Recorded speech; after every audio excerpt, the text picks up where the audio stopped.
ओम गण श्री महागणेशाय नमः। राधे राधे दोस्तों, कैसे हैं आप सब। दोस्तों, आज आषाढ़ मास की अमावस्या है। यह अमावस्या पितरों को समर्पित होती है। इस दिन पितरों के निमित्त श्राद्ध, तर्पण और पिंडदान करने का विधान है। ऐसा करने से पितरों की आत्मा को शांति मिलती है। पितृ प्रसन्न हो अपना आशीर्वाद देते हैं और पितृदोष से मुक्ति मिल जाती है। बिगड़े कार्य बनने लगते हैं। इस दिन श्रीमद् भगवत गीता का पठन या श्रवण अवश्य ही करना चाहिए। ऐसा करने से भगवान श्री कृष्ण की कृपा से कष्टों से छुटकारा मिलता है और जन्मों जन्मों के पापों का नाश हो जाता है। आज के दिन गीता के अध्याय का श्रवण कर इसका पुण्य पितरों को प्रदान करने से पितरों को भी मोक्ष की प्राप्ति होती है। आज की इस वीडियो में हम आपको आषाढ़ पितृ अमावस्या के इस शुभ अवसर पर गीता का 11वां अध्याय सुनाने जा रहे हैं। आज के दिन गीता के इस एकादश अध्याय को सुनने मात्र से ही भगवान श्री कृष्ण की कृपा से सुखमय जीवन व्यतीत कर अंत में मोक्ष की प्राप्ति होती है। जो व्यक्ति इस अध्याय का श्रवण कर इसके पुण्य को अपने पितरों को प्रदान करते हैं, भगवान श्री कृष्ण की कृपा से उनके पितरों को प्रेत योनि से छुटकारा मिल जाता है। नरक की यातनाओं से भी पितरों को मुक्ति मिलती है और पितरों को सद्गति प्राप्त होती है। पितृ प्रसन्न होकर अपने परिजनों को अपना आशीर्वाद देते हैं। इससे पितृदोष तुरंत ही दूर हो जाता है और पितरों को मोक्ष की प्राप्ति होती है। इसलिए दोस्तों, आज के दिन श्रद्धापूर्वक श्रीमद् भगवत गीता के इस एकादश अध्याय का श्रवण अवश्य ही करें। तो आइए सुनते हैं श्रीमद् भगवत गीता का 11वां अध्याय। अर्जुन बोले, मुझ पर अनुग्रह करने के लिए आपने जो परम गोपनीय अध्यात्म विषयक वचन अर्थात उपदेश कहा, उससे मेरा यह अज्ञान नष्ट हो गया। क्योंकि हे कमल नेत्र, मैंने आपसे भूतों की उत्पत्ति और प्रलय विस्तार पूर्वक सुने हैं तथा आपकी अविनाशी महिमा भी सुनी है। हे परमेश्वर, आप अपने को जैसा कहते हैं यह ठीक ही है, परंतु हे पुरुषोत्तम, आपके ज्ञान, ऐश्वर्य, शक्ति, बल, वीर्य और तेजस से युक्त ईश्वर रूप को मैं प्रत्यक्ष देखना चाहता हूँ। हे प्रभु, यदि मेरे द्वारा आपका यह रूप देखा जाना शक्य है, ऐसा आप मानते हैं, तो हे योगेश्वर, उस अविनाशी स्वरूप का मुझे दर्शन कराइए। श्री भगवान बोले, हे पार्थ, अब तो मेरे सैकड़ों हजारों नाना प्रकार के और नाना वर्ण तथा नाना आकृति वाले अलौकिक रूपों को देख। हे भरतवंशी अर्जुन, तो मुझ में आदित्यों को अर्थात अदिति के 12 पुत्रों को, 8 वसुओं को, 11 रुद्रों को, दोनों अश्वनी कुमारों को और 49 मरुदगणों को देख तथा और भी बहुत से पहले ना देखे हुए आश्चर्य में रूपों को देख। हे अर्जुन, अब इस मेरे शरीर में एक जगह स्थित चराचर सहित संपूर्ण जगत को देख तथा और भी जो कुछ देखना चाहता हो सो देख, परंतु मुझको तो इन अपने प्राकृतिक नेत्रों द्वारा देखने में निसंदेह समर्थ नहीं है। इससे मैं तुझे दिव्य अर्थात अलौकिक चक्षु देता हूँ। इससे तू मेरी ईश्वरीय योग शक्ति को देख। संजय बोले, हे राजन, महायोगेश्वर और सब पापों का नाश करने वाले भगवान ने इस प्रकार कहकर उसके पश्चात अर्जुन को परम ऐश्वर्य युक्त दिव्य स्वरूप दिखलाया।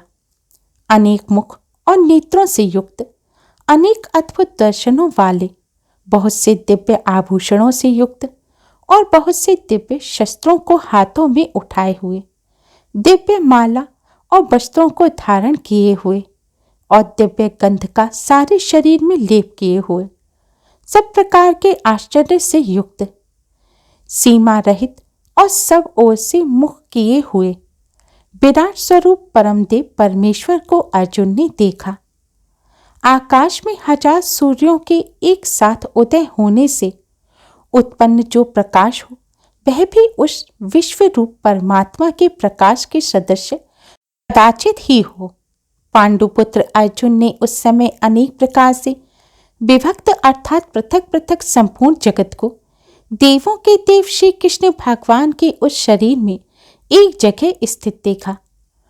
उसके अनंतर वे आश्चर्य से चकित और पुलकित शरीर अर्जुन प्रकाश में विश्व रूप परमात्मा को श्रद्धा भक्ति सहित से प्रणाम करके हाथ जोड़कर बोले। अर्जुन बोले, हे देव, मैं आपके शरीर में संपूर्ण देवों को तथा अनेक भूतों के समुदायों को, कमल के आसन पर विराजित ब्रह्मा को, महादेव को और संपूर्ण ऋषियों को तथा दिव्य सर्पों को देखता हूँ। हे संपूर्ण विश्व के स्वामी, आपको अनेक भुजा, पेट, मुख और नेत्रों से युक्त तथा सब ओर से अनंत रूपों वाला देखता हूँ। हे विश्व रूप, मैं आपके ना तो अंत को देखता हूँ, ना मध्य को, ना आदि को ही। आपको मैं मुकुट युक्त, गदा युक्त और चक्र युक्त तथा सब ओर से प्रकाशमान तेज के पुंज, प्रज्वलित अग्नि और सूर्य के सदस्य ज्योति युक्त, कठिनता से देखे जाने योग्य और सब ओर से अप्रमेय स्वरूप देखता हूँ। आप ही जानने योग्य परम अक्षर अर्थात परब्रह्म परमात्मा है। आप ही इस जगत की परम आश्रय हैं। आप ही अनादि धर्म के रक्षक हैं और आप ही अविनाशी सनातन पुरुष हैं, ऐसा मेरा मत है। आपको आदि अंत और मध्य रहित अनंत सामर्थ्य युक्त, अनंत भुजा वाले, चंद्र सूर्य रूप नेत्रों वाले, प्रज्वलित अग्नि रूप मुख वाले और अपने तेज से इस जगत को संतप्त करते हुए देखता हूँ। हे महात्मन, यह स्वर्ग और पृथ्वी के बीच का संपूर्ण आकाश तथा सब दिशाएं एक आप से ही परिपूर्ण है तथा आपके इस अलौकिक और भयंकर रूप को देखकर तीनों लोग अति व्यथा को प्राप्त हो रहे हैं।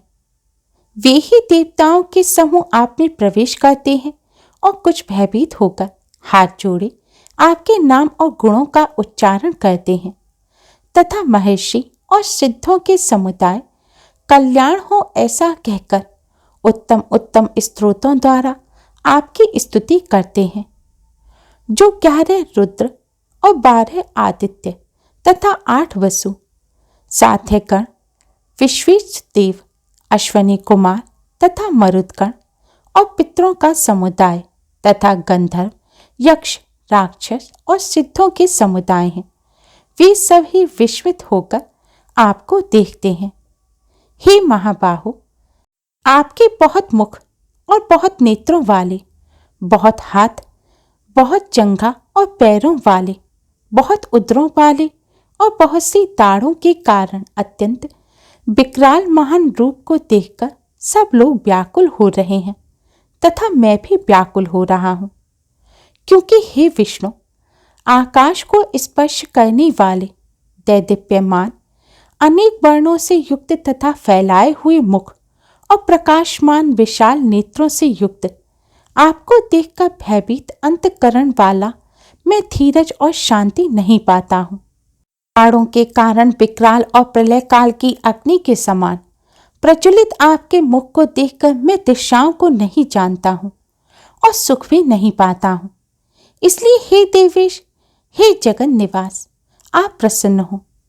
वे सभी धृतराष्ट्र के पुत्र राजाओं के समुदाय सहित आप में प्रवेश कर रहे हैं और भीष्म पितामह द्रोणाचार्य तथा वह कर्ण और हमारे पक्ष के भी प्रधान योद्धाओं के सहित सबके सब आपके दाणों के कारण विकराल भयानक मुख में बड़े बेग से दौड़ते हुए प्रवेश कर रहे हैं और कई एक चूर्ण हुए सिरों सहित आपके दांतों के बीच में लगे हुए देख रहे हैं। जैसे नदियों के बहुत से जल के प्रवाह स्वाभाविक ही समुद्र के ही सम्मुख दौड़ते हैं अर्थात समुद्र में प्रवेश करते हैं, वैसे ही वे नरलोक के वीर भी आपके प्रज्वलित मुखों में प्रवेश कर रहे हैं। जैसे पतंग मोहवश नष्ट होने के लिए प्रज्वलित अग्नि में अति वेग से दौड़ते हुए प्रवेश करते हैं, वैसे ही ये सब लोग भी अपने नाश के लिए आपके मुखों में अति वेग से दौड़ते हुए प्रवेश कर रहे हैं। आप उन संपूर्ण लोकों को प्रज्वलित मुखों द्वारा ग्रास करते हुए सब ओर से बार बार चाट रहे हैं। हे विष्णु, आपका उग्र प्रकाश संपूर्ण जगत को तेज के द्वारा परिपूर्ण करके तपा रहा है। मुझे बतलाइए कि आप उग्र रूप वाले कौन हैं? हे देवों में श्रेष्ठ, आपको नमस्कार है। आप प्रसन्न होइए। आदि पुरुष, आपको मैं विषय रूप से जानना चाहता हूँ, क्योंकि मैं आपकी प्रवृत्ति को नहीं जानता। श्री भगवान बोले, मैं लोकों का नाश करने वाला बड़ा हुआ महाकाल हूँ। इस समय इन लोकों को नष्ट करने के लिए प्रवृत्त हुआ हूँ। इसलिए जो सेना में स्थित योद्धा लोग हैं, वे सब तेरे बिना भी नहीं रहेंगे, अर्थात तेरे युद्ध न करने पर भी इन सब का नाश हो जाएगा। अतः तू उठ, यश प्राप्त कर और शत्रुओं को जीतकर धन धान्य से संपन्न राज्य को भोग। ये सब शूरवीर पहले ही से मेरे द्वारा मारे हुए हैं। हे सव्य साचिन, तू तो केवल निमित्त मात्र बन जा। द्रोणाचार्य और भीष्म पितामह तथा जयद्रथ और कर्ण तथा और भी बहुत से मेरे द्वारा मारे हुए शूरवीर योद्धाओं को तू मार। भय मत कर, निसंदेह तू युद्ध में बैरियों को जीतेगा, इसलिए युद्ध कर।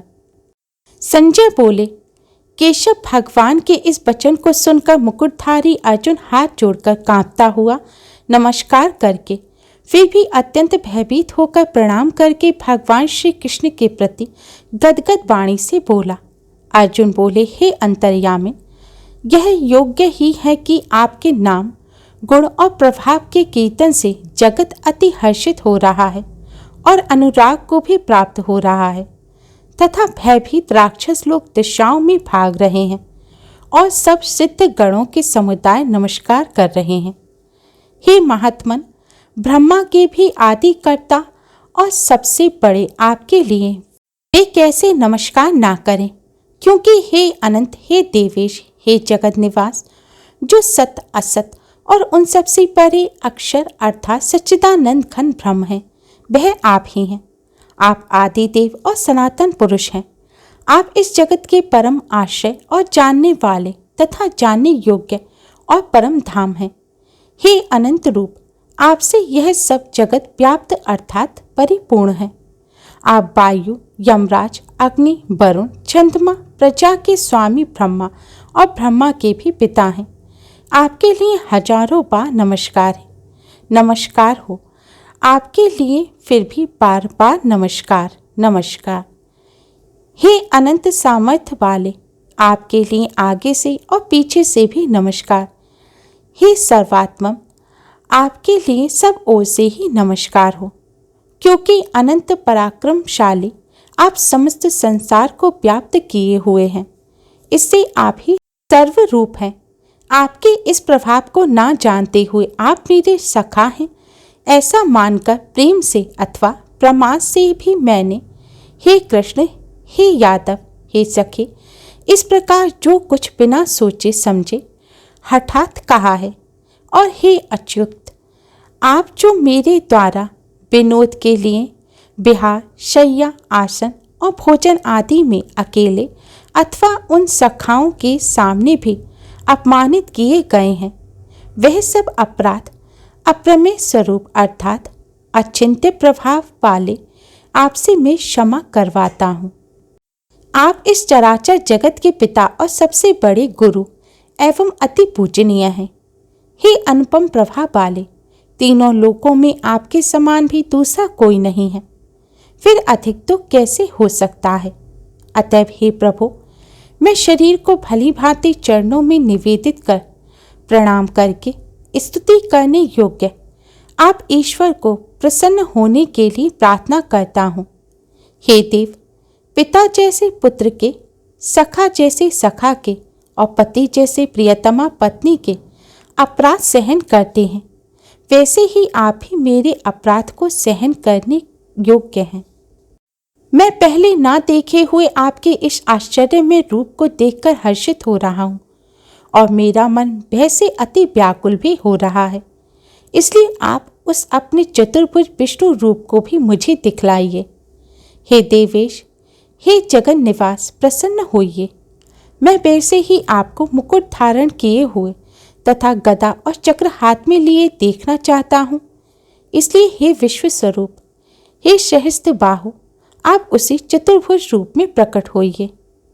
श्री भगवान बोले, हे अर्जुन, अनुग्रह पूर्वक मैंने अपनी योग शक्ति के प्रभाव से यह मेरा परम तेज में सबका आदि और सीमा रहित विराट रूप तुझको दिखलाया है, जिसे तेरे अतिरिक्त दूसरे किसी ने पहले कभी नहीं देखा था।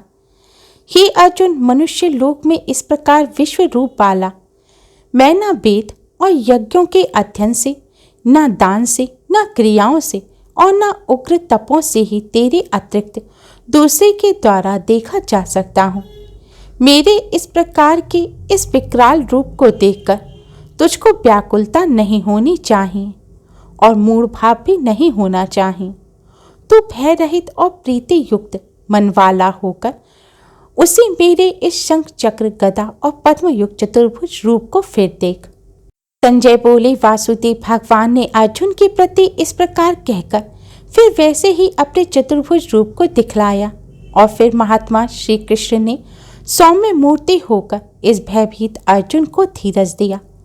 अर्जुन बोले, हे जनार्दन, आपके इस अति शांत मनुष्य रूप को देखकर अब मैं स्थिर चित्त हो गया हूँ और अपनी स्वाभाविक स्थिति को प्राप्त हो गया हूँ।